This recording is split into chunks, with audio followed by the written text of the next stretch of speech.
उधर बिहार में पुल गिरने की घटनाओं के बीच अब वहां सड़क धंसने की घटनाओं का सिलसिला शुरू हो गया। कैमूर के एक इलाके में बारिश के बाद एक पूरी सड़क अचानक धंस गई, जिससे वहां हड़कंप मच गया।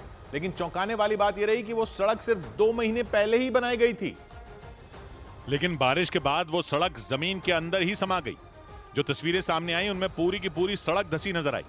जानकारी के मुताबिक ये सड़क 2 महीने पहले करीब 6 लाख रुपए की लागत से बनवाई गई थी।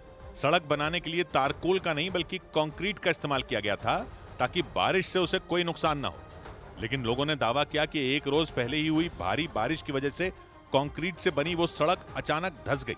2 महीना लगभग पहले रोड बनाया गया था कि लोगों को आने जाने में परेशानी ना हो, और ये देखिए कि कल बारिश के कारण ये रोड धंस गया। लोगों ने सड़क बनाने में ठेकेदार पर घटिया सामान इस्तेमाल करने का आरोप लगाया। आरोप यह भी है कि सड़क की लागत सिर्फ 4 लाख रुपए थी, लेकिन कागजों में इसे 6 लाख रुपए दिखाया गया। इस घटना के बाद प्रशासन ने जांच के बाद आरोपियों पर कार्रवाई का भरोसा दिया। सड़क धंसने की इस घटना से पहले बिहार में पिछले 18 दिनों में 12 पुल धराशायी हो चुके हैं। राज्य में पुल गिरने का सिलसिला 18 जून से शुरू हुआ था। उस रोज अररिया में बकरा नदी पर बना पुल ध्वस्त हो गया था, और इसके बाद तो बिहार में पुल गिरने का सिलसिला ही शुरू हो गया। अगर छोटे मोटे पुलों को मिलाकर देखें तो 2 दिन पहले 3 जुलाई को एक ही दिन में 5 पुल गिर गए। राज्य में लगातार पुलों के गिरने की वजह से वहां की सियासत भी गर्मा गई, और इसका पूरा ठीकरा बिहार सरकार के जलवायु, वन एवं पर्यावरण मंत्री प्रेम कुमार ने लालू यादव की पार्टी आरजेडी पर फोड़ दिया। मंत्री प्रेम कुमार ने दावा किया कि जब राज्य में आरजेडी की सरकार थी तो उस दौरान घटिया तरीके से कई पुल बनाए गए थे, और उनका रखरखाव नहीं होने से वही पुल बारिश के बाद गिरते और धंसते चले गए। पुल तो बना दिया उन्होंने, और मेंटेनेंस पॉलिसी नहीं लाए, उसी के वजह से उनका जो पाप हमारे माथे पर आ गया है।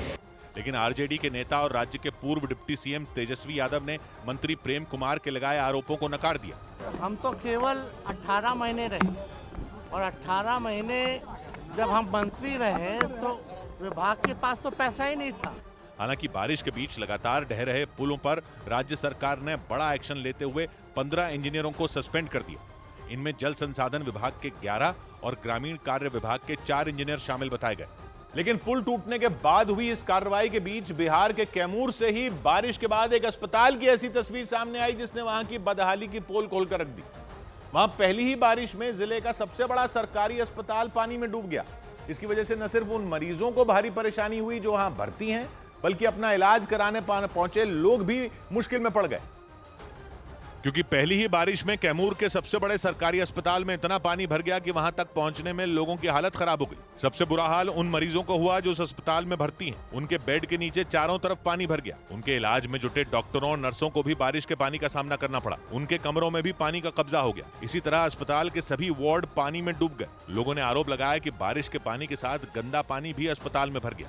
नाली में पानी आ गया, नाली के गंदा पानी आ गया, गंदा पानी आ गया। लेकिन वहां के प्रशासन ने दलील दी कि निचले इलाके में अस्पताल के होने की वजह से वहां से पानी निकल नहीं पाया। वर्षा हो रहा है तो बता पानी निकल नहीं पाता है, नीचे में है। कई घंटों तक लगातार हुई बारिश की वजह से उस अस्पताल के बाहर पानी का बहाव किसी नदी की तरह दिखाई दिया।